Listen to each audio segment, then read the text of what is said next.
sobre empresas y derechos humanos, tierra, agricultura y temas ambientales.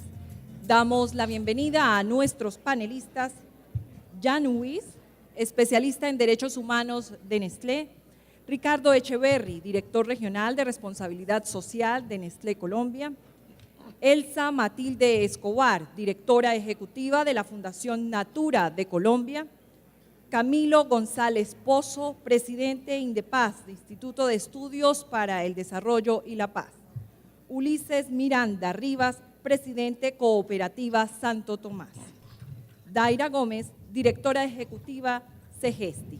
Modera Luis Fernando de Angulo, miembro de la Junta Directiva del Instituto de Derechos Humanos y Empresas. Tiene la palabra Luis Fernando de Angulo.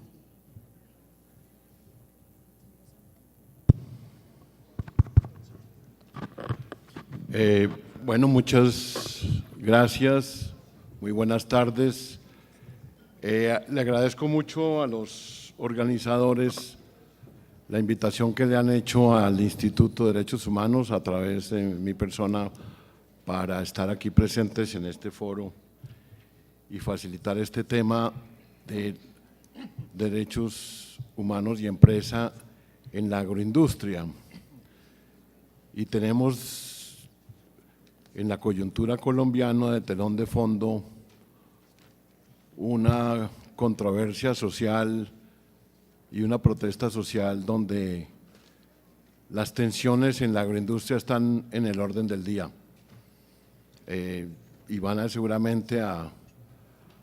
Hay muchos intereses encontrados en esta protesta de la cual muchos de ustedes la siguen con interés porque nos toca de muchas maneras nuestra vida cotidiana, nuestros intereses y nuestras expectativas de respeto. Quiero en este panel empezar pues señalando que no es novedad ver los dilemas que nos presenta la actividad económica en el campo cuando nos referimos a sostenibilidad, a las implicaciones para el desarrollo y el bienestar, al respeto de derechos humanos y su realización progresiva, cuando también sabemos que en Latinoamérica, en las áreas rurales se concentran los fenómenos de exclusión y pobreza. La inversión pública y privada y la innovación técnica, tanto desde los aportes de la genética, los métodos productivos y logísticos y el mercadeo, efectivamente pueden imprimirle un gran dinamismo al sector, pueden elevar la productividad y estimular las economías. Sin embargo, esto puede también significar un costo ambiental elevado y en Latinoamérica el crecimiento derivado de la actividad agroindustrial no siempre ha logrado llevar los beneficios a una gran parte de las poblaciones rurales. Latinoamérica y el Caribe contribuyen con un 11% de la producción mundial de alimentos y representan el 24% de la tierra arable en el mundo.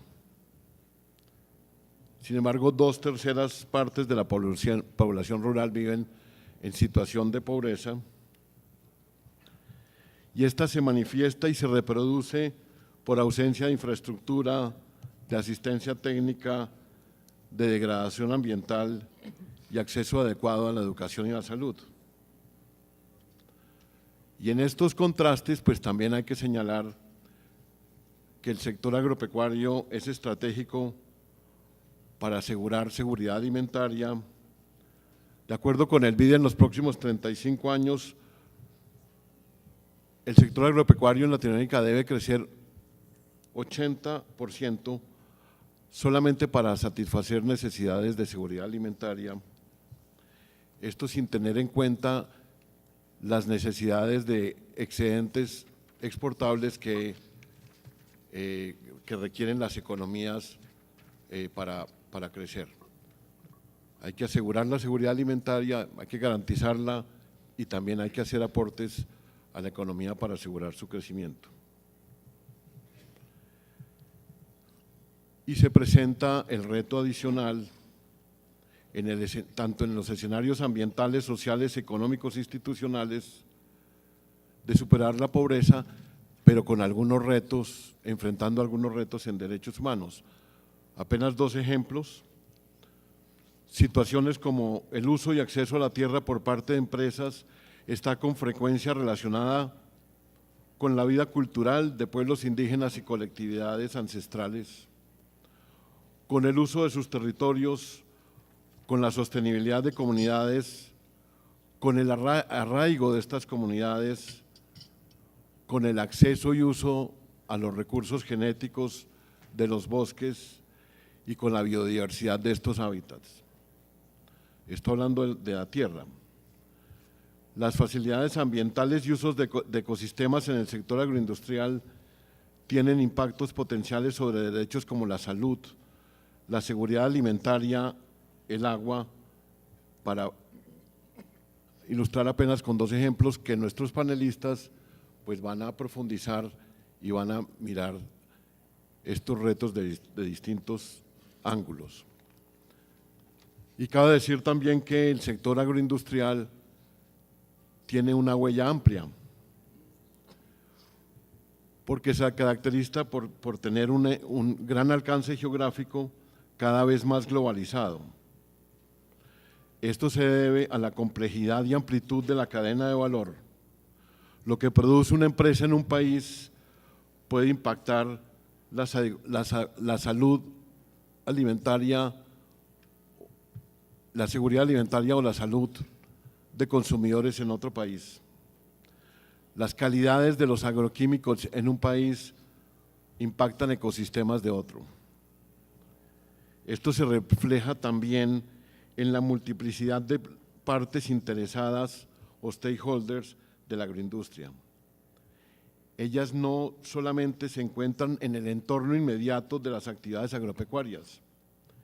El desempeño de la agroindustria impacta a comunidades y dentro de ellas a grupos étnicos, trabajadores, consumidores y grupos específicos de la sociedad como mujeres y población infantil en una diversidad de entornos. Y esto lo ha registrado la industria, ha sido sensible y por eso ha desarrollado algunas iniciativas multiactor de autorregulación, como el Consejo para la Administración Forestal, en inglés Forest Stewardship Council, Bansucro de los productores de azúcar, la Mesa para la Palma de Aceite Sostenible, el Consejo de Administración de Recursos Marinos, para mencionar apenas unos pocos. Todo lo anterior nos da el contexto y los retos para la implementación de los principios rectores en general y la debida diligencia. Como pueden ustedes observar, que en el caso particular de la agroindustria tiene muchas aristas por la multiplicidad de partes interesadas y de escenarios sociopolíticos, culturales e institucionales.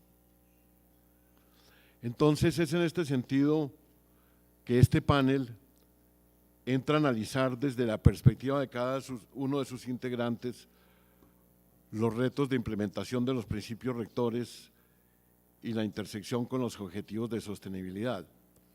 Y me parece pues que el panel tiene una composición ideal para esta tarea que tenemos hoy, porque tenemos la participación de organizaciones de la sociedad civil, de una perspectiva de la sostenibilidad con la Fundación Natura, por otra parte del Instituto de Estudios de Paz con Camilo González,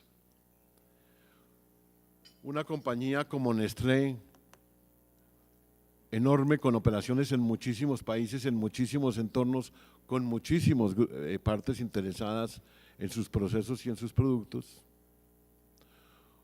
Un centro como Segesti de Costa Rica, que promueve iniciativas empresariales, centro de pensamientos indicarán más cada uno en su presentación, pero está aquí también una iniciativa productiva y empresarial asociada con Segesti.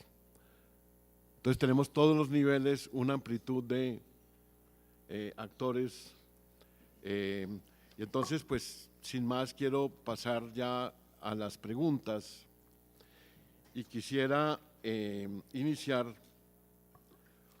preguntando a Camilo González cómo ve él que sean los principales impactos en derechos humanos de la agroindustria en América Latina, y también que nos indicara cómo es esa variación de impactos entre diferentes productos y diferentes actividades. Camilo. Las reglas del juego, me pregunta Camilo, son las siguientes. Yo voy a estar haciendo preguntas directas a cada uno de los panelistas con respuestas, las respuestas deben ser muy resumidas, vamos a tener más o menos una hora para estas preguntas, para que tengamos el máximo tiempo posible para el trabajo interactivo. Entonces, para la discusión interactiva con todos los participantes del foro. Adelante, Camilo, muchas gracias.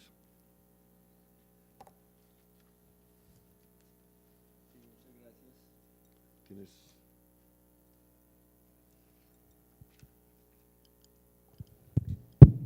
Sí, ya funcionó. Bueno, muchas gracias.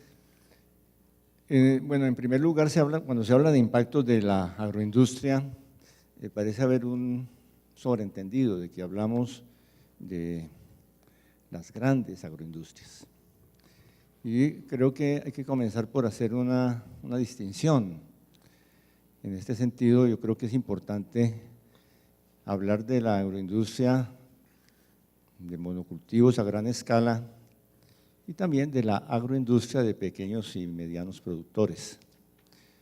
Y creo que esa distinción es muy importante para la implementación de principios y de normas también para garantía de derechos humanos.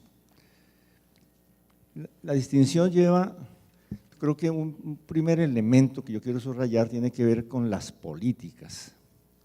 Dice que es una encrucijada precisamente que tenemos en América Latina como en el mundo, donde se juegan las empresas con lobby y los gobiernos, y que aquí se señalaba esta mañana entre dos modelos que están en contraposición y frente a los cuales es necesario tener lineamientos. Es el modelo de la gran producción agroindustrial, exportador en la globalización, multinacionalizado, y el modelo de la producción a pequeña escala, a mediana escala. Y las políticas generalmente están construidas sobre la base de que lo eficiente, porque la eficiencia se define como la competitividad, es el modelo a gran escala. Y que frente a lo otro hay que tener medidas sociales de mitigación. Es decir, allá hay una gran controversia económica y social muy grande, que yo creo que hay que comenzar porque el impacto de la ideología de que lo grande es lo eficiente es demoledor. Significa hambre, significa destrucción.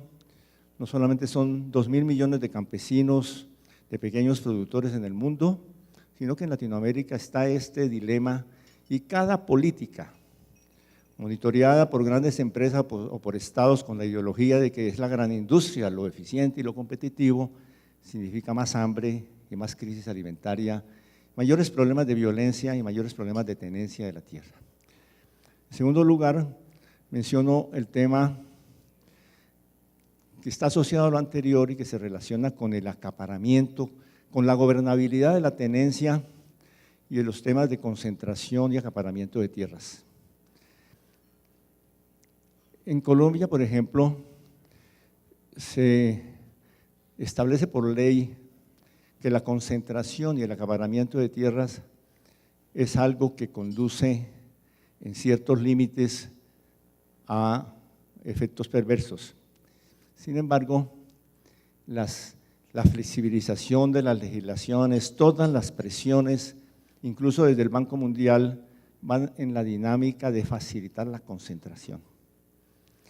Y eso está teniendo consecuencias tremendas. En Colombia hay un debate y hoy pues tengo que hablar de esto porque hay un paro agrario por estos temas en Colombia. El tema del acaparamiento es la disputa central y una disputa violenta. Por ejemplo, es violento lo que hace Cargill, la más grande empresa agroindustrial del mundo, una de las más grandes. Yo creo que en granos y en algunos rubros tiene por encima del 80% del mercado mundial. Y está disputándose tierras de anteriores baldíos en la Orinoquía, pasando por encima de normas de limitación de las unidades agrícolas familiares, haciendo aglomerados con trucos legales. Otras empresas, como el debate que se hizo alrededor de una gran empresa multinacional colombiana, Manuelita, sin la debida diligencia para mirar el origen de los títulos de la tenencia, incluso sin mirar el origen en acciones de los paramilitares en algunos de los predios que ha adquirido para ser aglomerados. Es decir, que ni siquiera la ley establece restricciones a la ideología y a las grandes orientaciones que llevan al acaparamiento de tierras y a la concentración. Ese es el problema central que yo quiero señalar como impacto, pero por supuesto, pues hay otros que tienen que ver con los grandes dilemas de la seguridad alimentaria y de la soberanía alimentaria. Por ejemplo, en Colombia es sabido que el 65% de la producción de alimentos de la canasta familiar de alimentos perecederos es originario en la pequeña producción, que las importaciones llegan al 10%. Sin embargo, toda la dinámica, la política, el lobby, las normas se orientan sobre la base de los grandes megaproyectos. Lo que está sucediendo en relación al privilegio a los agrocombustibles y su impacto en la agroindustria, yo creo que hay que registrarlo como uno de los temas graves. Además, porque pues son megaproyectos de monocultivos estado-dependientes.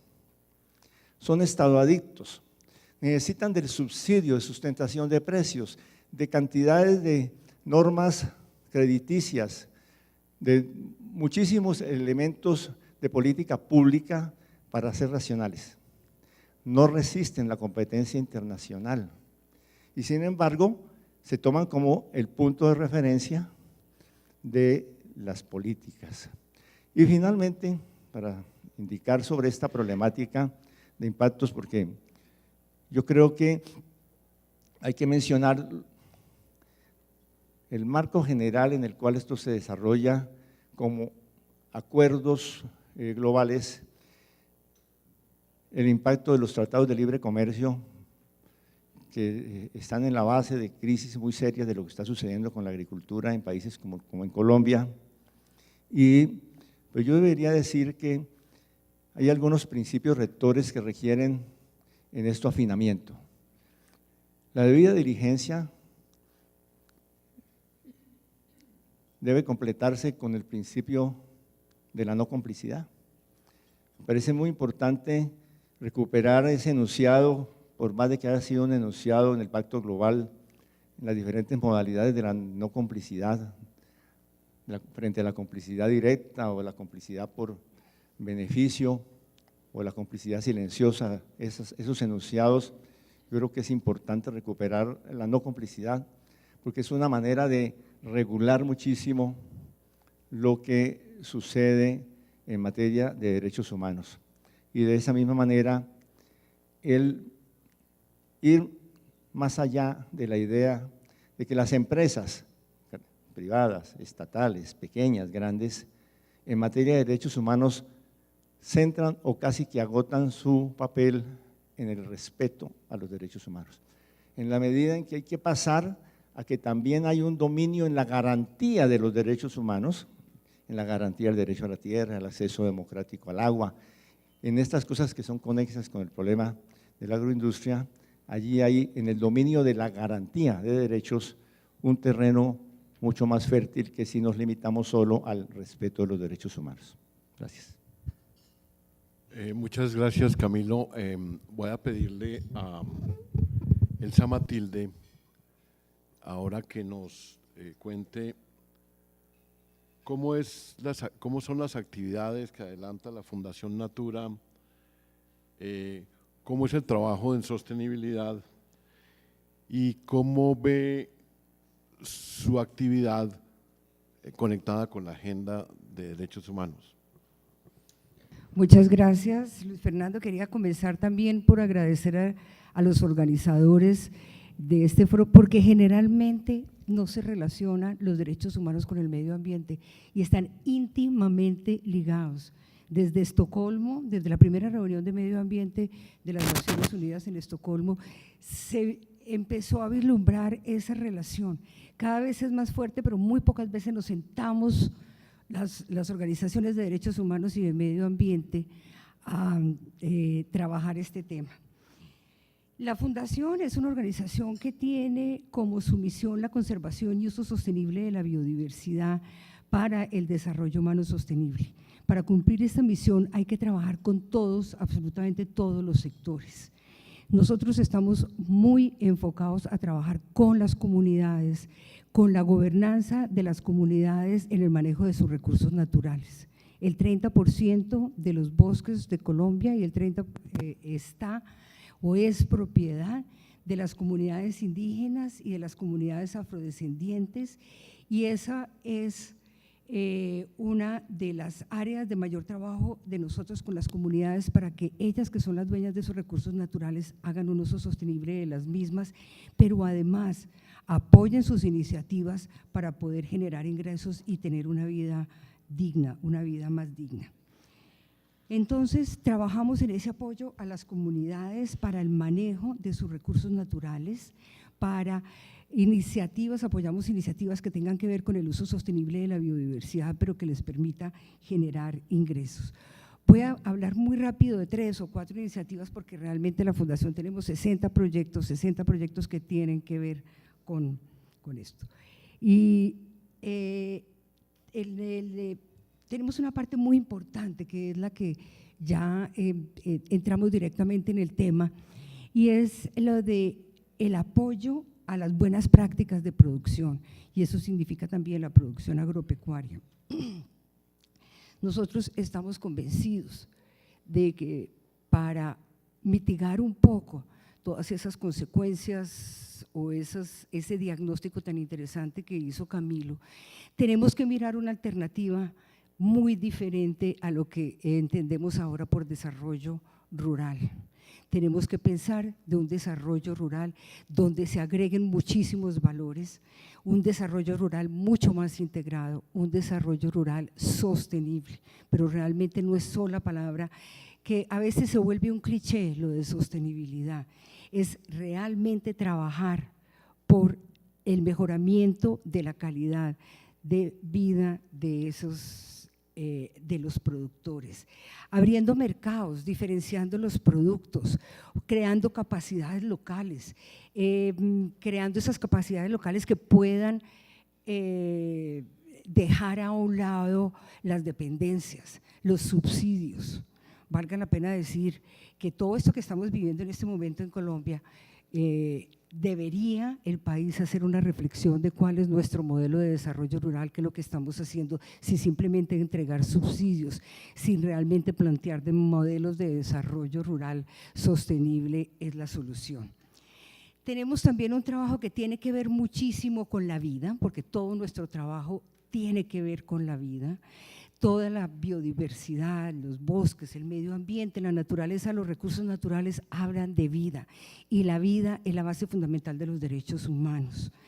Entonces, otra cosa que tiene que ver con la vida y con nuestra situación actual de todo el mundo, del mundo entero, es el cambio climático. Entonces, hacemos una gestión integral del cambio climático, solamente en Colombia, bueno, pero también le pasó a Perú, Ecuador, en los años pasados, tuvimos la ola invernal grandes inundaciones que acabaron con hectáreas y hectáreas de plantaciones de pequeños productores con ganadería, de pequeños y grandes productores con ganadería, y realmente aumentó la pobreza del campo.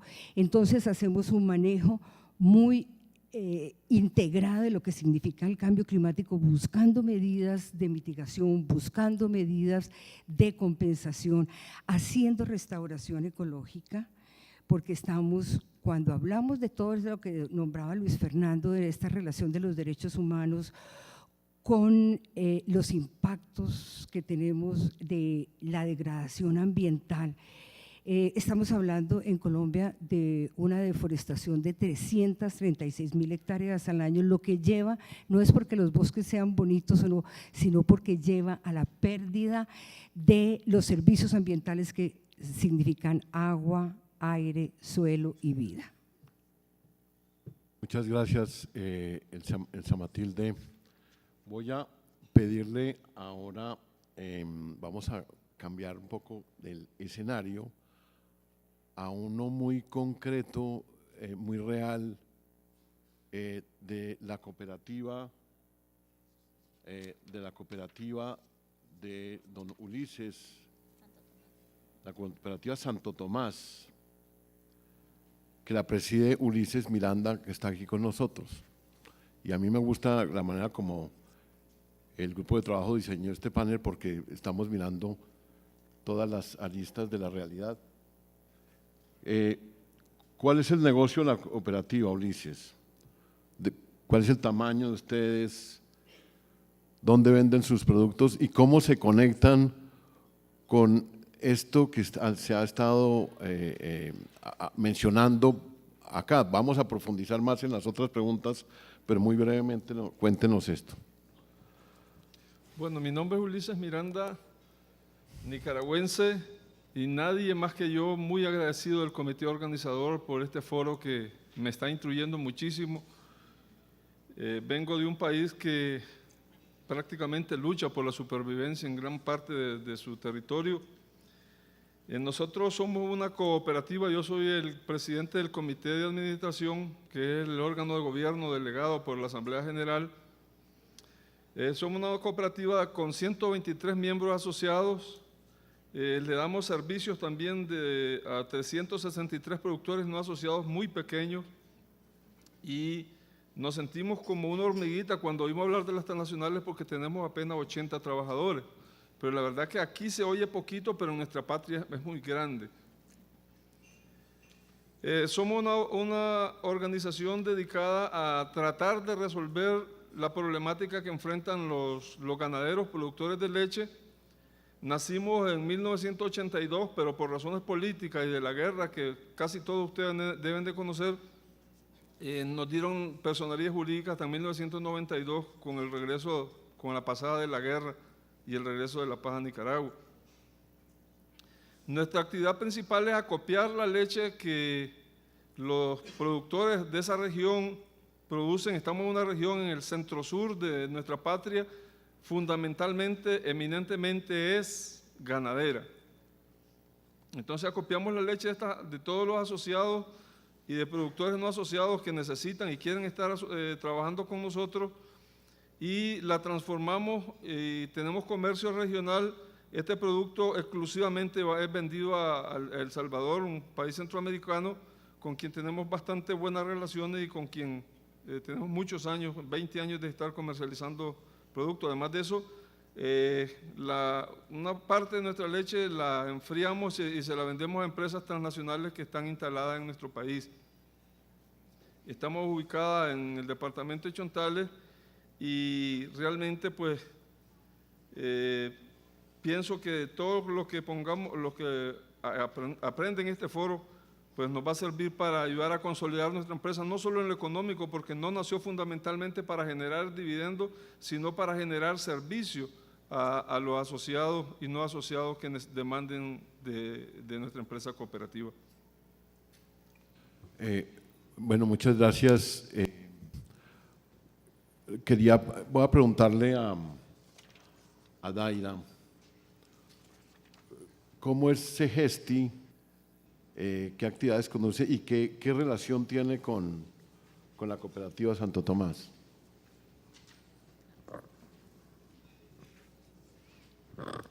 Buenas tardes. Quisiera compartirles que CEGESTI somos una fundación y promovemos desarrollo sostenible en la región. Nuestra visión fundamental es el de crear capacidades, que doña Elsa lo comenta, y creo que ese es el enfoque correcto. O sea, la labor debe ser de crear capacidades en las instituciones, en las empresas, pero sobre todo el desarrollar el potencial que tiene cada una de las personas para su propio desarrollo. Entonces, en el año 2000 empezamos fuertemente a trabajar en los temas de responsabilidad social, ya teníamos, digamos, un bagaje importante en los temas ambientales. Y también el reto que nos pusimos fue cómo llevar esta filosofía de responsabilidad social a las pequeñas y medianas empresas. Relativamente, digamos, las empresas grandes pues tienen sus recursos para poder establecer instrumentos o políticas, pero ¿cómo hace una pequeña y mediana empresa para realizarlo? Y también el otro enfoque nuestro es que podemos mejorar en las organizaciones, pero si no hay un mercado que valore esas mejoras en términos ambientales y sociales, entonces tampoco podemos mejorar. Y ahí hemos hecho un trabajo fuerte entre el mercado privado, pero también el mercado del sector público, o sea, cómo compra el sector público con respecto a estas variables. Y también el otro actor con el que trabajamos son con los inversionistas, con los bancos y con fondos de desarrollo, o sea, ¿están tomando en cuenta esas variables sociales y ambientales o no? Y lo que hacemos entonces es vincular las diferentes iniciativas y concientizar las diferentes iniciativas en pro de este desarrollo sostenible. Hemos estado trabajando de cerca con varios cooperantes, en particular con la cooperación de Holanda, y diseñamos un proyecto específico que vincule los derechos humanos y las empresas. El proyecto inicia incluso antes que el señor Ruggie lanzara los principios. Entonces, cuando los principios llegaron, digamos que rápidamente los pudimos asimilar. Y en este trabajo en Centroamérica estamos trabajando con varias empresas pilotos y una de ellas es la cooperativa Santo Tomás, de las cuales nos sentimos sumamente orgullosos de que muy fácilmente nos abrieron la puerta para querer mejorar en estos aspectos. Muchas gracias, Daira. Vamos a volver a explorar más adelante cómo lo hacen. Y a Ulises no le pregunté si uno de sus clientes es Nestlé, pero le podemos preguntar a Nestlé si van a comprarle leche.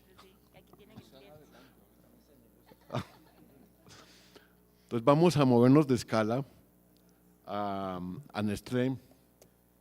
Y está con nosotros Jan Ruiz y Ricardo Echeverry. Empezamos por Jan en una perspectiva global.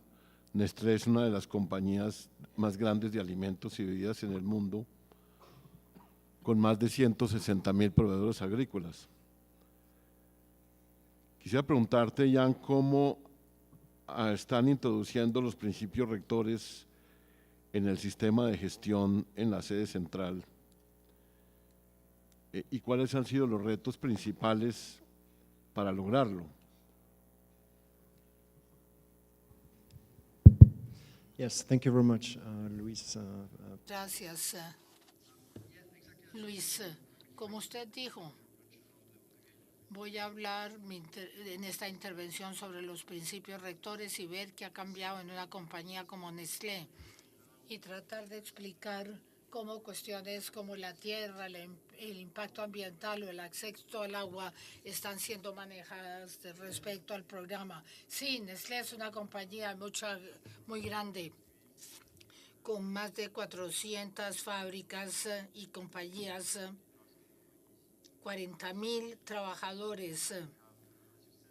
Como ustedes dijeron, tenemos 170,000 proveedores directos con los cuales tenemos un contrato y trabajamos también directamente con 700,000 agricultores en diferentes productos básicos como la leche y como el cacao. O sea que realmente se trata de un universo inmenso. ¿Y qué se requiere para una compañía como Nestlé aplicar los principios rectores, no solamente en nuestras propias fábricas y centros de distribución, sino en toda la cadena de abastecimiento?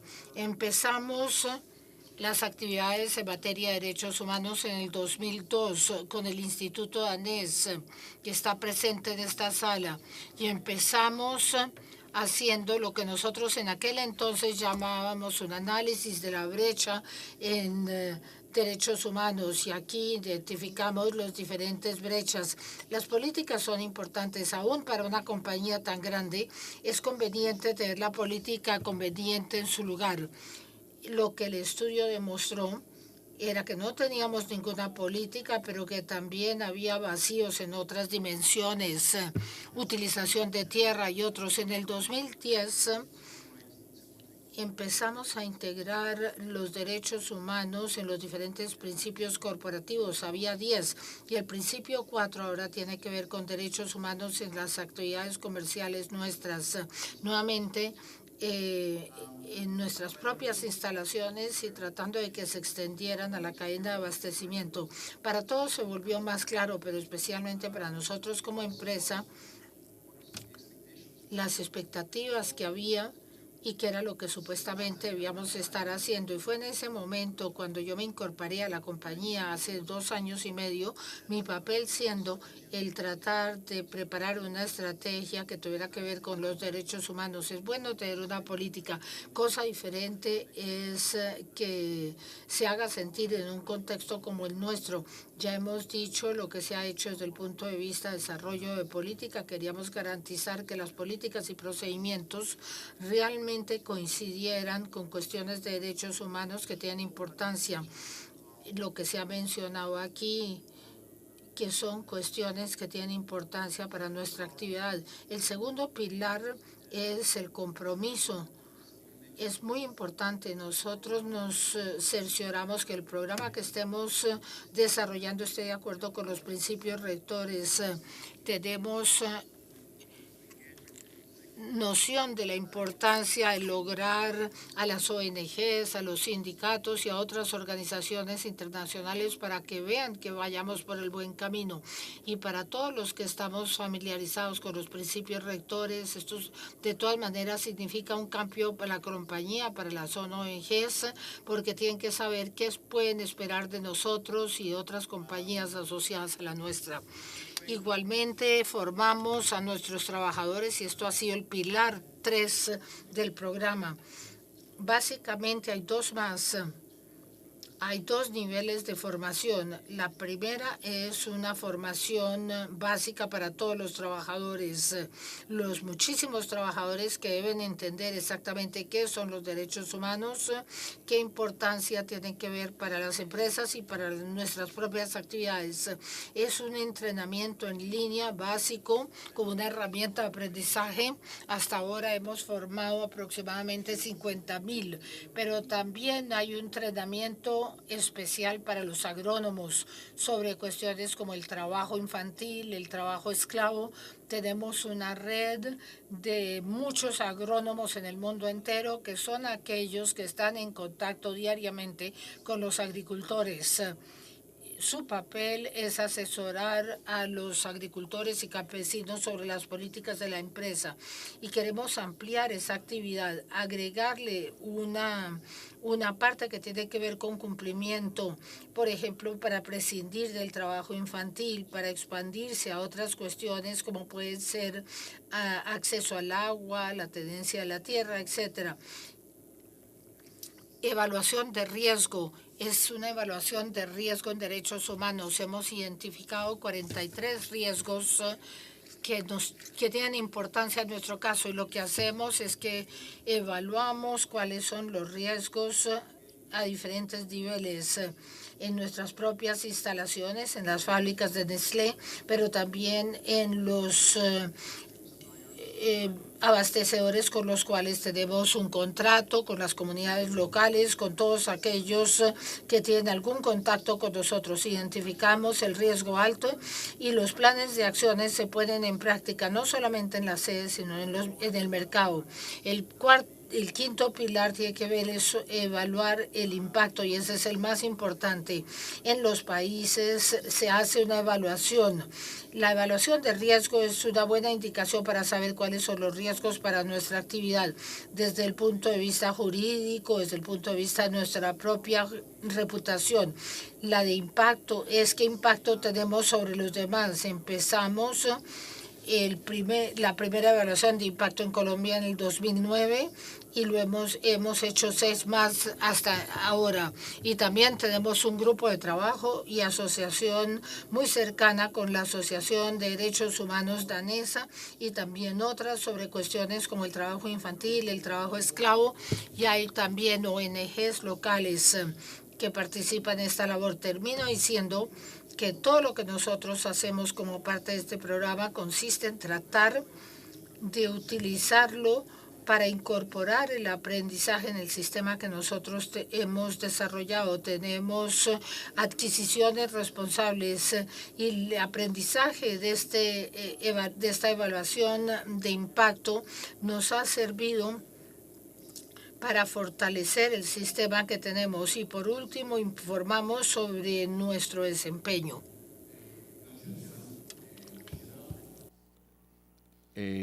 Con esta mirada de un ejemplo de una empresa que tiene sistemas y se aproxima de una manera muy metódica al tema, me gustaría preguntarle a Camilo ¿cómo cree que se debe hacer responsable a las empresas? ¿Cómo pueden los principios rectores proporcionar una plataforma útil?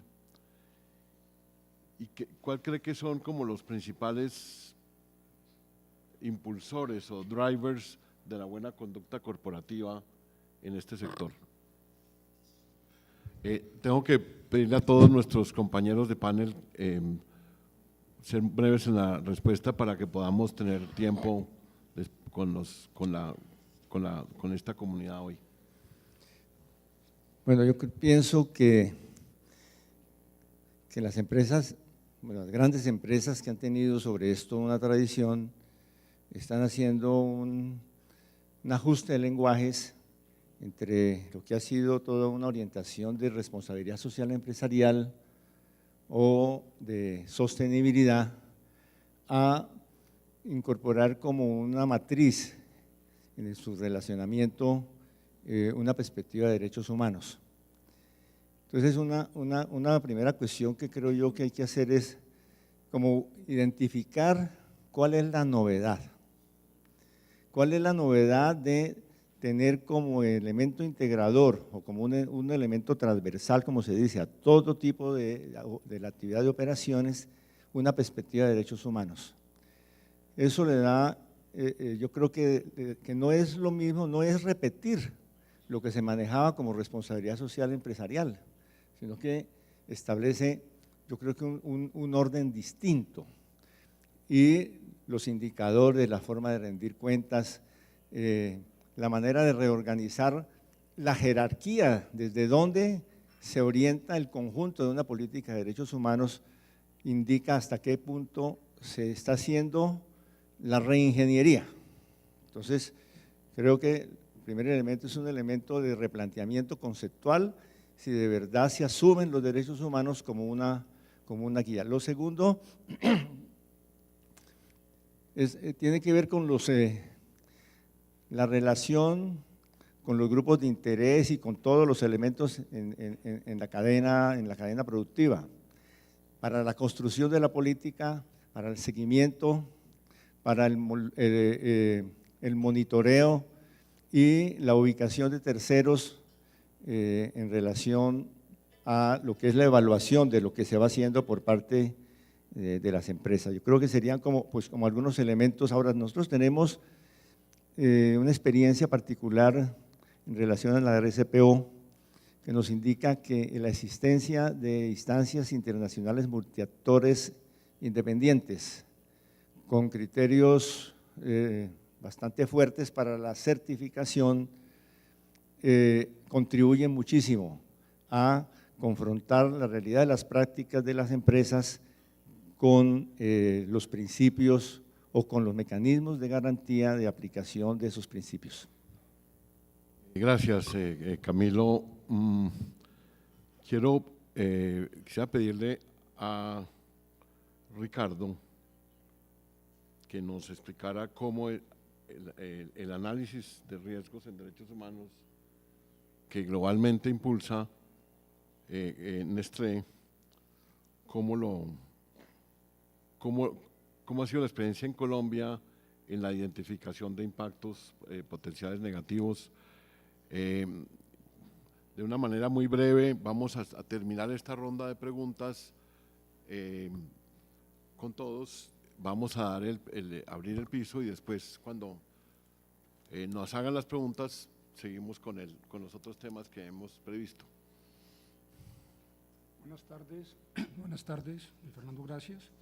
Bien, Nestlé está comprometida en la promoción y garantía de estos temas al interior de sus fábricas y de su cadena de productores, consumidores y clientes. ¿Qué hemos hecho? Rápidamente explico el proceso para identificar estos riesgos. Primero, definimos un marco de acción, una política interna nuestra, que va mucho más allá de las leyes nacionales o internacionales. Creamos nuestros propios procesos con una mirada mucho más ambiciosa de garantizar en todas nuestras operaciones el respeto absoluto por los derechos humanos. Segundo, estamos comprometidos con nuestros grupos o partes de interés, según el artículo primero, principio primero del Pacto Global, que todos nuestros grupos de interés, nuestras partes, respeten los derechos humanos en toda la cadena de producción. Tercero, y es algo importante, el principio de formación y entrenamiento. Hoy todos los empleados de la compañía están capacitándose en derechos humanos, presencialmente y virtualmente. Inclusive, estos programas se hacen extensivos a terceros. Por ejemplo, todos nuestros guardas de seguridad están certificados, 93 guardas, por entidades externas internacionales en derechos humanos. Es fundamental para la compañía crear un proceso de formación, de sensibilización, de entendimiento del alcance y promoción de los derechos humanos. Cuarto, hay un proceso constante de evaluación, auditoría y gestión del riesgo, que se hace inclusive con entidades externas internacionales. Hemos proveído durante los últimos años 2 misiones internacionales con el Instituto Multiwash y con Allianz Sud, que han venido a Colombia a validar cómo está la compañía en el cumplimiento de los principios rectores. Igualmente hacemos un proceso de coordinación y alianzas público-privadas. ¿Y esto qué nos ha permitido? Voy a dar 2 ejemplos. Uno, hemos implementado en el departamento del Caquetá y del Valle, departamentos sitiados por grupos ilegales con altos indicadores de violencia, unos centros de reconciliación. Estos centros han permitido crear entre la comunidad y la población una cultura de paz y perdón, a partir del reconocimiento, la escucha activa y la capacitación en planes y fomentos de vida. Esto ha permitido que víctimas y victimarios se encuentren en el perdón y que a partir de eso se cree una nueva cultura de convivencia respetuosa y pacífica. Este programa de centros de reconciliación fue premiado en el año 2011 con el premio Emprender. Y es importante otro ejemplo, Buen Vecino. Hemos creado en todas nuestras zonas de influencia programas que vinculan a los vecinos en la promoción y el respeto con las buenas prácticas. Nestlé igualmente garantiza y cumple sus principios corporativos y los 8 principios fundamentales de la OIT, de modo que estamos comprometidos, que es un avance. Otro ejemplo, hacemos parte junto con 15 empresas suizas colombianas del compromiso ético suizo, una gran apuesta de empresas suizas para la defensa y protección de estos temas en Colombia. Y finalmente, estamos vinculados con Guías Colombia, que es una propuesta multiactor, multiparte, para crear entre sector público, sector privado y sociedad civil un nuevo marco de referencia para los derechos humanos. Muchas gracias. ¿Aló? Ya. Gracias, Ricardo. Quisiera hacerle ahora una pregunta a don Ulises y a Daira, para que en la perspectiva de cada uno nos contaran cómo están trabajando para introducir los principios rectores en la gestión de los emprendimientos que ustedes promueven y qué impactos potenciales están identificando o han identificado que tienen las actividades de los emprendimientos que ustedes proponen. Le preguntaría primero a Daira y después a don Ulises para que nos ilustre cómo están implementando esto. Específicamente en el tema hicimos una investigación en Guatemala, Nicaragua y Panamá para identificar cuáles eran las limitaciones para respetar los derechos humanos y los derechos laborales en las empresas. Y nos encontramos dos grandes variables. Una es falta de conocimiento, o sea, falta de capacitación, pero la otra es falta de instrumentos y políticas prácticas para implementarlas en las organizaciones. Entonces, eso de alguna manera ha sido el enfoque de CEGESTI hace mucho tiempo, pero en particular en esto, de cómo llevar una herramienta práctica a las empresas que parta de los mismos principios, como ahora lo estábamos escuchando de Nestlé. Entonces, desde la planificación estratégica, desde el gobierno corporativo de estas pequeñas empresas, se habla también de due diligence, ¿verdad?, de la debida diligencia, que para nosotros y para las empresas es una herramienta poderosa en términos de mejora. Y la verdad es que todos esos instrumentos y herramientas pueden ser aplicados por las pequeñas y medianas, solo que ese nivel de complejidad pues es tal vez menor. Me imagino que una due diligence en Nestlé, ¿verdad?, va a ser un poco más compleja que en la cooperativa Santo Tomás, pero el hecho es que las dos organizaciones tienen esa capacidad de realizarlo. Y el enfoque entonces es crear capacidades. El enfoque es que uno enseña haciendo. Con las organizaciones documentamos las experiencias y hay guías de autoimplementación. Y así las empresas podemos llegar a miles de empresas y no tal vez solo a la cooperativa Santo Tomás, sino que haya una multiplicación del conocimiento. Con respecto a las normas de sostenibilidad, con el trabajo que hizo CEGESTI con nosotros, se aplicó la norma ISO 26000 y nos dejó para que fuéramos cumpliendo en la medida de nuestras posibilidades una guía de responsabilidad social. Se ha ejecutado en gran parte por medio de una debida diligencia. Se evaluaron 3 de las 7 materias de la responsabilidad social, entre ellas y la más importante, los derechos humanos. Segundo, las prácticas laborales y al final, asuntos de consumidores. A partir de dicha evaluación se definieron oportunidades de mejora en la empresa que, como les digo, en la medida de lo posible vamos a ir venciendo algunas limitaciones para irlas implementando.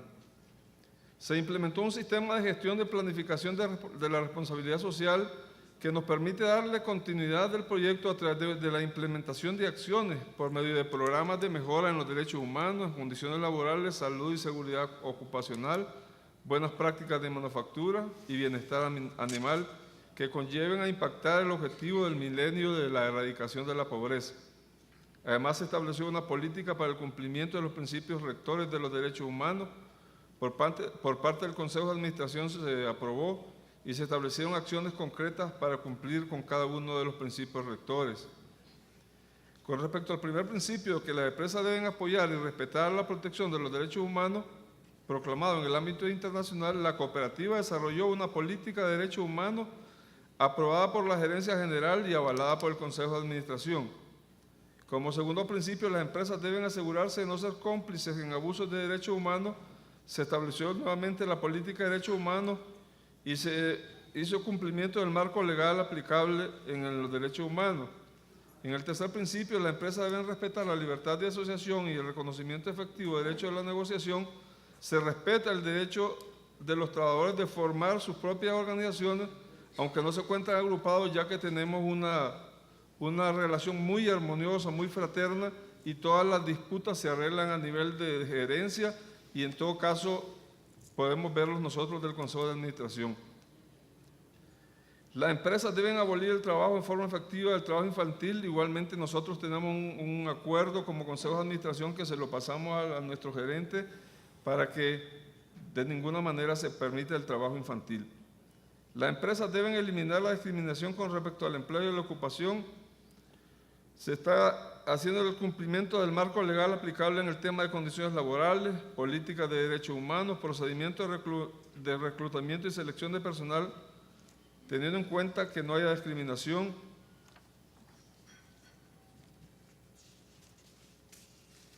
Y la empresa debe trabajar contra la corrupción, pues tenemos un manual que nos hace que todas las relaciones contractuales y de comercio vayan bajo un manual con normas éticas y morales. Muchas gracias.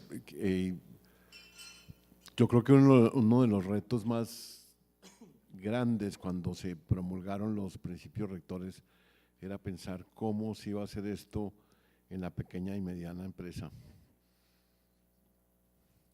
Y pues aquí tenemos un ejemplo muy interesante, y cuando se siga reflexionando en cómo, dónde se conectan los estándares de grandes empresas y los de pequeñas empresas, yo creo que nos vamos a acordar de este panel mucho. Elsa Matilde, cuéntanos qué papel puede jugar una organización como la Fundación Natura en promover la adopción y seguimiento de principios rectores, y qué desarrollos específicos crees tú que necesitan los principios rectores para que una organización como tuya pueda jugar un papel para hacerlos avanzar. Luis Fernando, quiero pedir un poco la autorización del panel y de todos los participantes para retomar algo que se habló esta mañana y que quedó en el aire y que tiene que ver directamente con la agroindustria y que complementa un poco lo que habló Alexandra. Y es, si me lo permiten, no, y varío de pregunta, y es realmente la violación de los derechos humanos de las mujeres o la situación de las mujeres ante la agroindustria. Este es el resultado de una investigación no solamente en Colombia, sino en varios países de América Latina y el Caribe.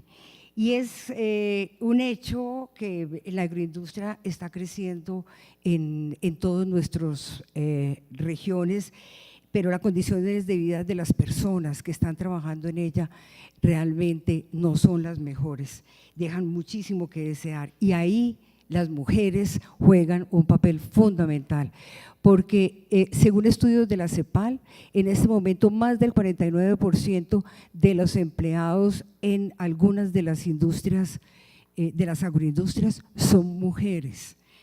Y las mujeres sabemos todos que son las más explotadas. Entonces, los puntos que quiero poner son como reflexión, no estoy diciendo que todas las empresas o ninguna empresa tenga esto o tenga estas prácticas negativas, pero sí quisiera que reflexionáramos, porque si no se hacen evidentes, no se mejoran las cosas. Primero, desde el punto de vista laboral, todos sabemos que en el mundo las mujeres ganan muchísimo menos que los hombres. En la agroindustria está considerado que del 20 al 25% ganan menos las mujeres que los hombres. El trabajo no tienen estabilidad laboral, los contratos son por 6 meses nada más. ¿Y ya se me acabó el tiempo? No, pues… Sigue.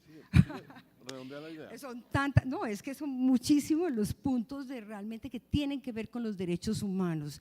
A mí me parece muy importante que hablemos de todas las cosas buenas que hacemos, pero me parece que si no se ponen sobre el tapete en unos foros tan importantes donde hay todos los participantes, donde está la sociedad civil, pero están los empresarios y está el gobierno y están todos los preocupados. Si no ponemos eso sobre la mesa, pues entonces nunca vamos a poder llegar a arreglar estas condiciones en las que estamos. Entonces, pero son muchas más cosas, de pronto no alcanzo a decirles porque solamente estuve, pero está el acoso sexual, está la falta de derecho de reproducción, está la manera como trabajan, está el repudio o los problemas que tienen con sus esposos y con sus familias, está la no tener en cuenta lo que es las necesidades de la mujer, porque generalmente los patronos y los capataces, dijéramos, o los administradores son hombres, no entienden las necesidades que tiene una mujer. Finalmente es que la mujer no tiene derecho a tener un minuto de su espacio libre, y eso lo hemos visto con muchas encuestas que hemos hecho personalmente. La mujer no tiene un minuto para ella, para pensar, para reflexionar, así como en este momento tampoco tenemos tiempo para reflexionar sobre estas cosas que considero fundamentales.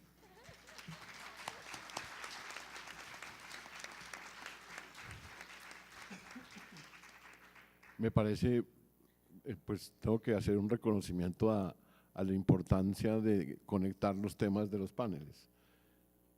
Y has conectado pues el panel de los temas de la mujer con el panel de la agroindustria, eso tiene un enorme valor. Y pues lo único que te faltó es reconocer los problemas que se enfrenta un moderador. Sí, los derechos del moderador. Voy a, pues tenemos, con la dictadura del tiempo tenemos que aprovechar los minutos porque hay una cantidad de temas que se han tocado. Voy a abrir ahora el espacio para los comentarios y preguntas y en el curso de las preguntas que van a surgir, pues vamos a tocar temas que todos tenemos entre pecho y espalda y algunas preguntas que no hemos todavía abordado, que le hemos pedido a los panelistas que reflexionaran. Vamos a seguir el mismo método que se ha sido en otros paneles. Aquí hay 2 micrófonos, invitar la participación, recoger preguntas.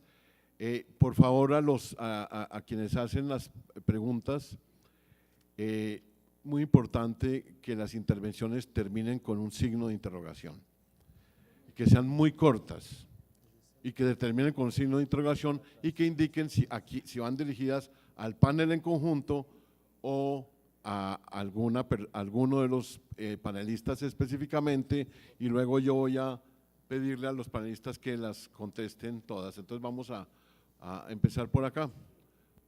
Buenas tardes, mi nombre es Sandra Murillo, soy encargada de seguridad y salud en el trabajo de Cipreses de Colombia, una empresa forestal, y mi pregunta es para todo el panel: ¿las empresas deben sustituir el rol del gobierno en brindar infraestructura y bienes o ayudar a la comunidad a generar progreso? Sería como una similitud entre pescar o enseñar, dar el pescado o enseñar a pescar. Y cómo pueden las empresas hacer valer sus derechos de propiedad de la tierra y de seguridad. Gracias. Clara. Gracias. Bueno, mi nombre es Clara Rojas. Simplemente en este tema participo un poco como observadora. Una pregunta para todos. Primero agradecerles porque estuvo realmente interesante ver todas las aristas de la situación, y la pregunta es, a la final de todo este esfuerzo, pues uno lo que quisiera es que todos en la diferente cadena de valor, tanto en la cooperativa de Don Ulises como en la multinacional de Nestlé, internacional o en Colombia, pues a la final se mejore la calidad de vida de los empleados, todos, independientemente en qué momento participan.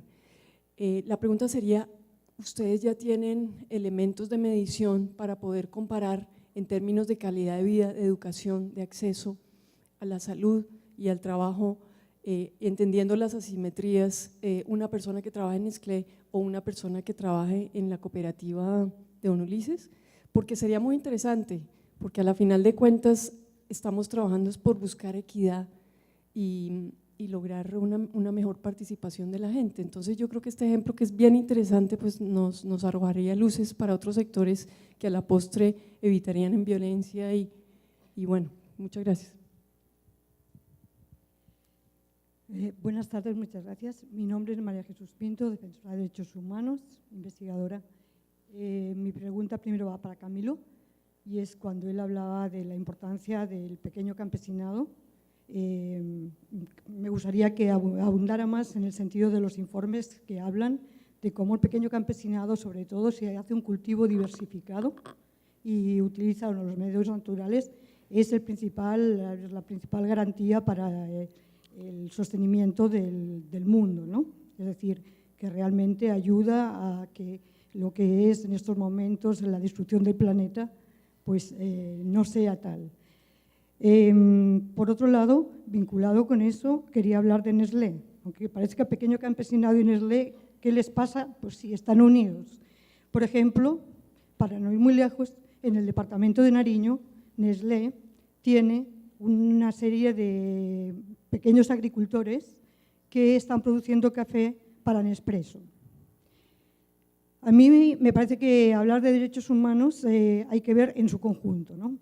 Por un lado, han hecho que estos pequeños campesinos que antes cultivaban pan coger y un montón de productos diversificados se hayan metido únicamente a ser cafeteros, porque una de las normas que tiene Nestlé y Nespresso es de que no puedan cultivar otros productos que el café. Creo que el monocultivo, aunque sea a pequeña escala, es muy negativo para el campo y para el propio campesinado, porque le vincula y le deja como dependiente y mucha de la crisis que en estos momentos estamos viviendo viene por ahí.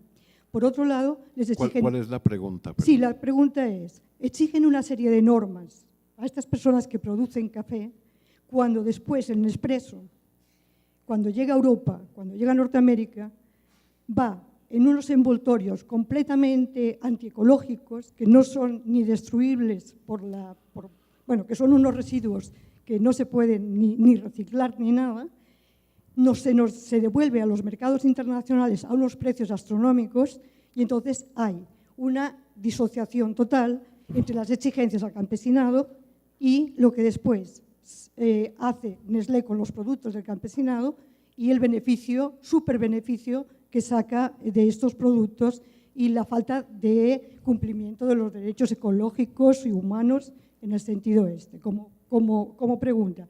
Y una reflexión. De manera transversal, el tema de género no se ha tocado en todo el tiempo, porque no solamente es la agroindustria, también en la tenencia de la tierra y la propiedad de la tierra no hay equidad entre hombres y mujeres, y eso es uno de los grandes problemas que también habría que abordar para defender el principio de los derechos humanos básico, y es que la gente tenga la tierra, porque es ahí donde está el derecho humano más elemental. Muchas gracias. Mi nombre… Necesito enfatizar que las preguntas sean muy breves y de verdad terminen en un signo de interrogación, porque necesitamos que los panelistas puedan abordar los temas que ustedes preguntan. Mi nombre es Rodrigo, soy del Brasil, trabajo con la lucha por la tierra, reforma agraria en Brasil, de la familia franciscana, Franciscans International. La minha pergunta é: como considerar princípios rectores em relação a atividades que em si mesmas são violações de direitos humanos, atividades empresariais? Me explico. O grande agronegócio se baseia em la concentração de terras, em lo emprego que diminui, concentração por agroquímicos, contaminação, uso intensivo da água, agricultura sem agricultores, especulação sobre o preço da terra, destruição dos meios de vida e culturas, a privatização das semilhas que são patrimônio da humanidade. Monsanto, Bunge, Syngenta, Cargill controlam a produção e o comércio de soja, maíz, canola e trigo. Hacen propaganda dizendo que a humanidade depende desses produtos para sobreviver. Pero as commodities não são alimentos, son meras mercancías, no comida. Alrededor de 70% de los alimentos en el mundo todavía son producidos por los campesinos y las comunidades indígenas y los pueblos tradicionales. Gracias. Mi nombre es José Rafael Hunda. Tengo una sola pregunta y en la medida de lo posible me gustaría que la contestaran Nestlé, cualquiera de los dos, y Camilo. ¿Qué debe hacer una empresa que quiere ser cuidadosa, diligente frente al riesgo de despojo? Empresa que cultiva en sus predios, que digamos están en un entorno, en una región donde pudo haber una situación de violencia o hubo una situación de violencia que implica el riesgo de despojo, o arrienda las tierras o compra productos de esas tierras. De nuevo la pregunta es, ¿cómo debe actuar una empresa que quiere ser cuidadosa frente al riesgo de despojo? Vamos a tomar en esta ronda una pregunta más y dar entonces respuesta y después recogemos otras preguntas. Andrea Cherami, del Centro Mexicano de Derecho Ambiental. Quería preguntar a todos los panelistas qué opinan de los alimentos transgénicos, un poco como se estaba comentando, sobre todo en el caso del maíz ha sido demostrado su riesgo para la salud, para la identidad cultural de los pueblos indígenas y de las comunidades campesinas, el riesgo para el medio ambiente, para la diversidad biocultural. Entonces, un poco qué opinan y qué se puede hacer a través de los principios rectores. Muchas gracias. Bueno, muchas gracias. Entonces les pido un poco, tenemos que manejar tiempo, ¿qué hacemos?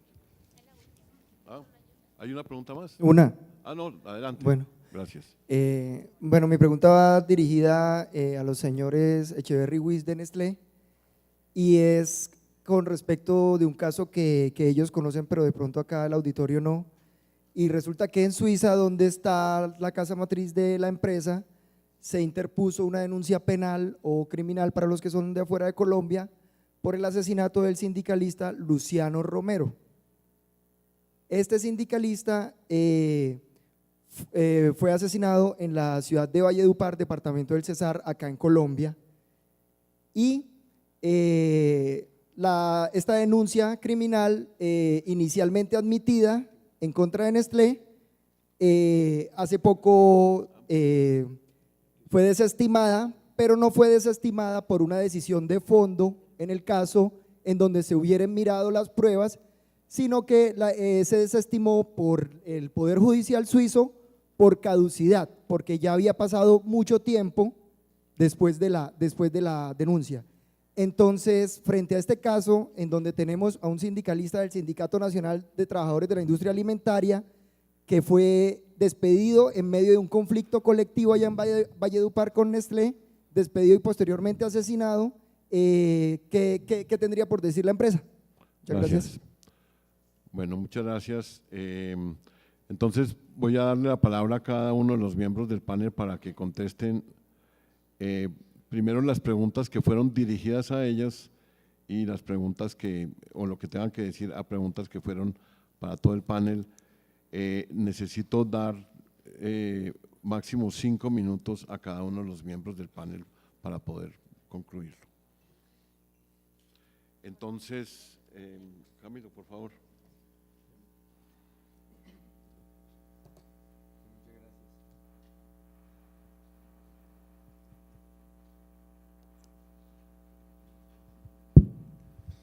Bueno, para comenzar por la pregunta fácil de ¿qué debe hacer una empresa cuando está interesado en un predio, en una tierra, pero hay riesgo o identifica que tiene una tradición de despojo?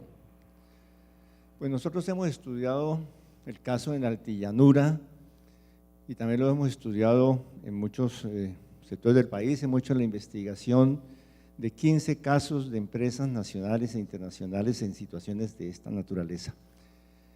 Nuestra recomendación es que la empresa debe abstenerse del proyecto productivo en tierras con tradición o de despojo o de violencia.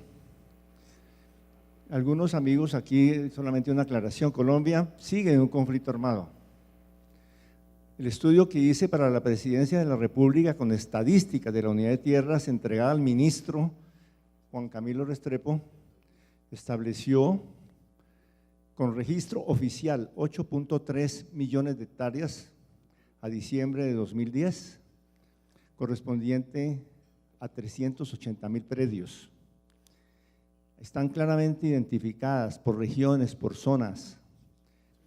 La debida diligencia y la prevención de la no complicidad aconsejan que esas empresas, incluso por problemas de inseguridad jurídica, de imagen corporativa, de conveniencia, deberían de abstenerse de entrar en esas tierras que son en litigio. Algunos de los 7 millones de desplazados podrán ir a reclamar el predio y tendrán que acudir a todo tipo de firmas de abogados para estar en peleas alrededor de este tema, por razones éticas. Yo creo que jurídicamente pueden sortear la situación, porque Colombia está muy bien preparada para hacer argucias jurídicas en relación a este tema. Entonces, pero razones éticas, yo creo que impondrían abstenerse. Segundo, una sola frase frente a transgénicos, aplicarle el principio de precaución y en Colombia seguir las pautas de los países más serios en Europa sobre esta materia de los transgénicos. Y el otro punto, solamente algunos elementos en relación al papel del pequeño campesinado. Y yo creo que en esto aprovecho para comentarle a los relatores, a las personas encargadas de este tema, de los mecanismos de aplicación de los principios rectores, la importancia de armonizar los instrumentos de Naciones Unidas. Naciones Unidas tiene instrumentos frente al sector rural con 4 discursos distintos. El Banco Mundial se orienta por competitividad y mercado de tierras. La tierra, una mercancía, cosa que entra en conflictos inmensos en todos los países. La FAO busca hacer compatible la nueva ola de agroindustria de gran escala con los derechos de los campesinos y la economía campesina. Y el Pacto Global también plantea una serie de principios en materia de derechos humanos. Con mucho tino, nuestro amigo en la mesa hizo cuando le preguntaron cómo aplican en su cooperativa los principios rectores, nos explicó cómo aplican el Pacto Global y nos leyó los 10 principios del Pacto Global, no los 23 principios rectores que venimos trabajando. Quiere decir que hay que armonizar y dentro de esa armonización yo creo que hay que rescatar lo que en Naciones Unidas se tiene avanzado en materia de desarrollo con equidad en el sector rural. La equidad como un componente y un prerequisito del desarrollo, de esa manera podremos abordar los temas del campesinado. Muchas gracias. Jan Weiss de Nestlé.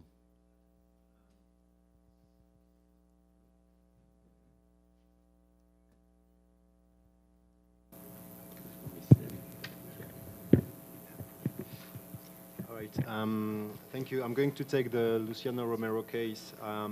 So for those who are not aware of the case, Luciano Romero was actually Luciano Romero era un sindicalista que estaba afiliado a Tuto Unión Penal y Luciano Romero se salió de la compañía en 2012 por razones personales y luego fue asesinado en 2005. Él en ese momento era un conductor de taxi.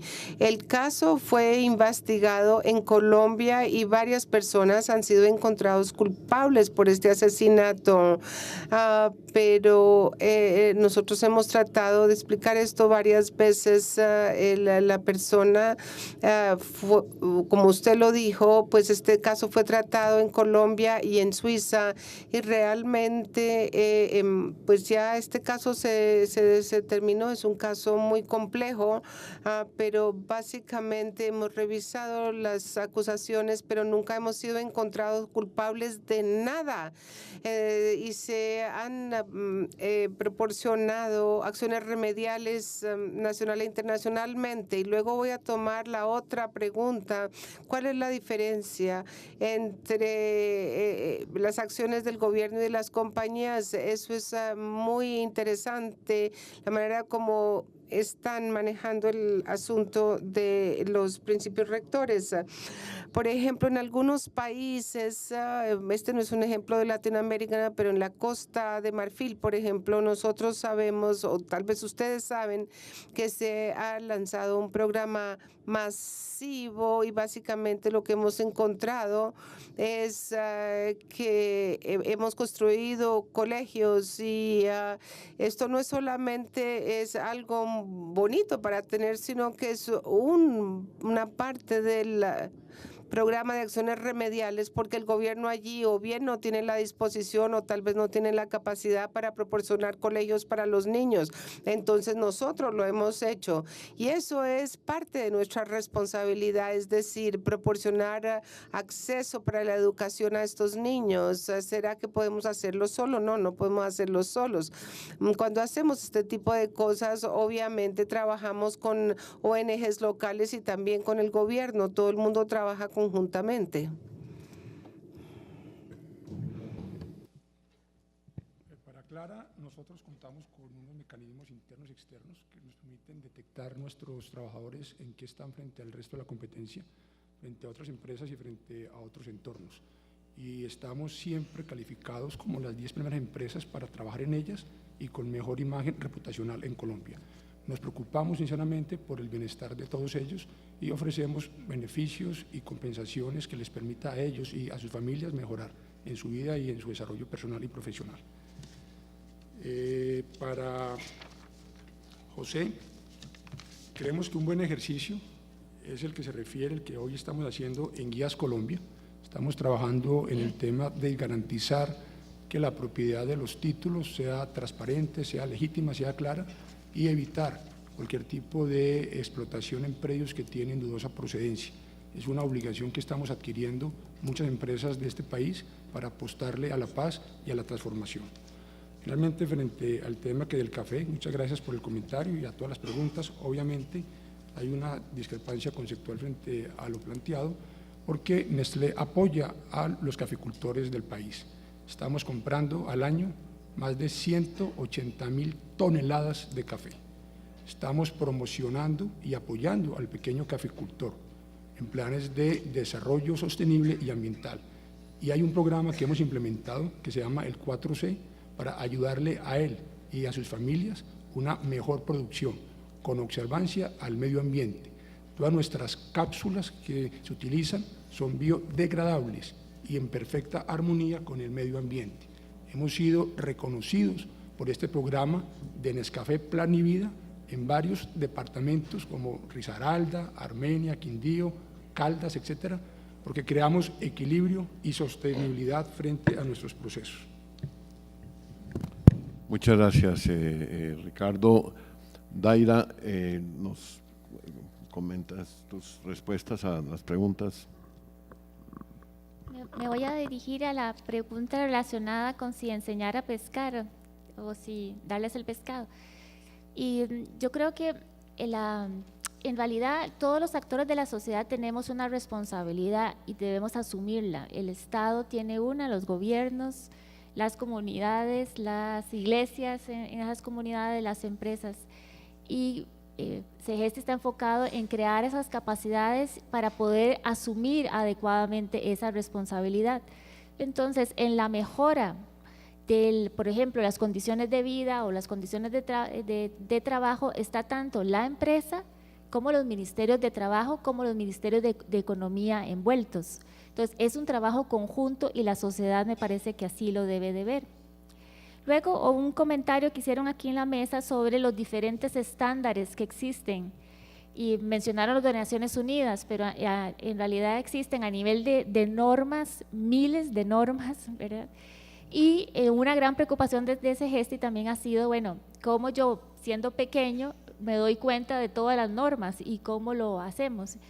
Entonces sí, yo creo que hay una necesidad de concretar, digamos, cuáles son los grandes principios que se deben de seguir y tener instrumentos que de una manera relativamente sencilla, pero no por eso informales, podamos asegurarnos que estamos cumpliendo con las diferentes demandas y con los diferentes requisitos de parte de Naciones Unidas y también de muchos entes de certificación que están presentes en el mundo. Gracias, Daira. Don Ulises, ¿quiere referirse a alguna de las preguntas? Quisiera referirme a que si hay diferencia en la calidad de vida de la gente que labora para nosotros, los colaboradores, y los que laboran en otras empresas. Quisiera comenzar diciendo que todos los que transformamos leche, tenemos un mercado meta que es el salvadoreño. Los precios son estándares, sin embargo los costos de producción de nosotros como empresa más ordenada son mayores que las otras empresas que evaden impuestos, que no le pagan seguro social a sus trabajadores, que hacen una serie de triquiñuelas para no tener altos costos y quedarse con grandes utilidades.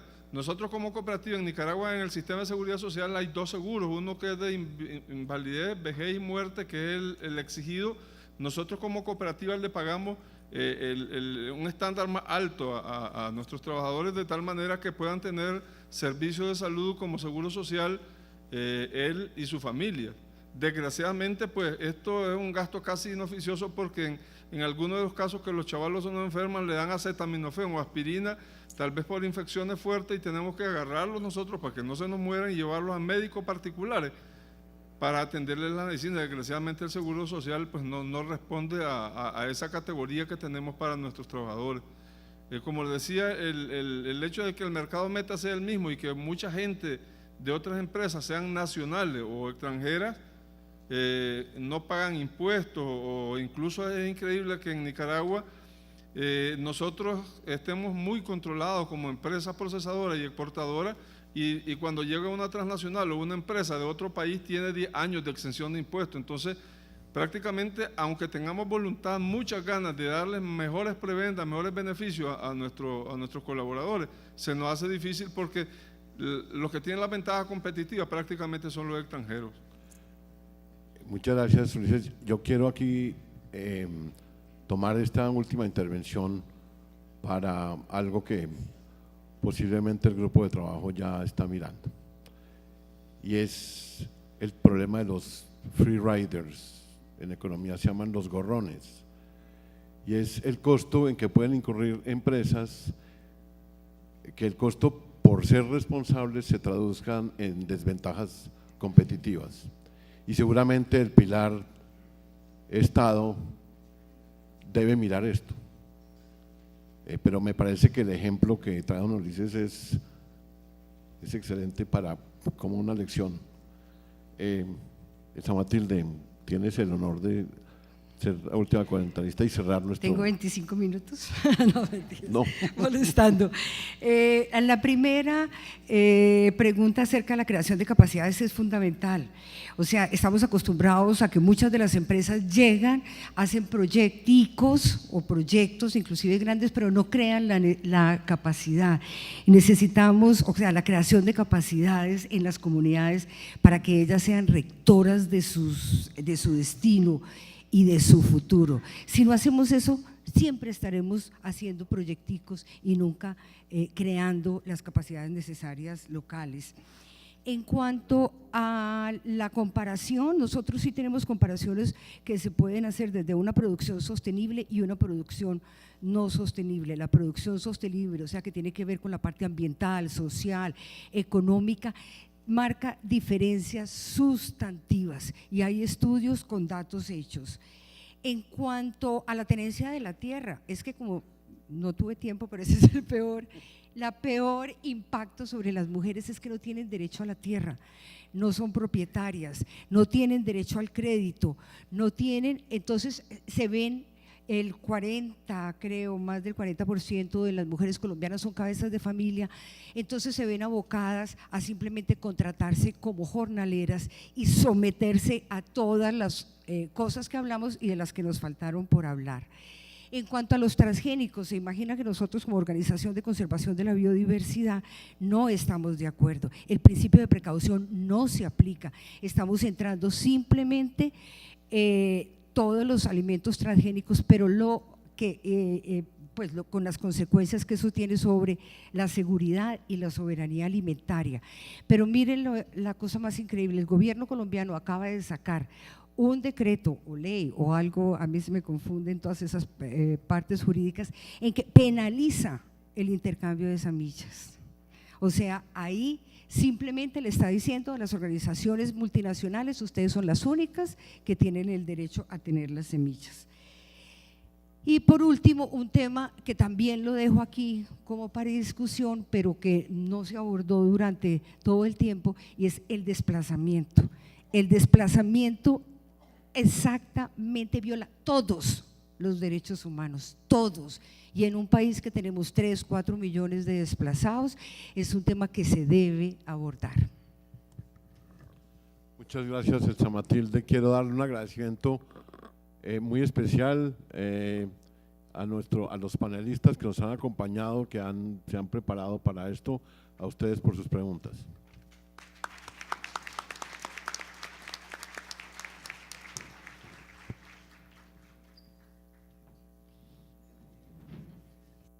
Gracias a todos nuestros panelistas por su importante intervención en lo que ocurre en materia de derechos humanos y empresa en el sector de la agroindustria. A ustedes los esperamos después del receso a las 4:30 para hablar en el panel de clausura denominado Mirando hacia adelante, opciones para determinar la conducta empresarial en América Latina y el Caribe. Los esperamos.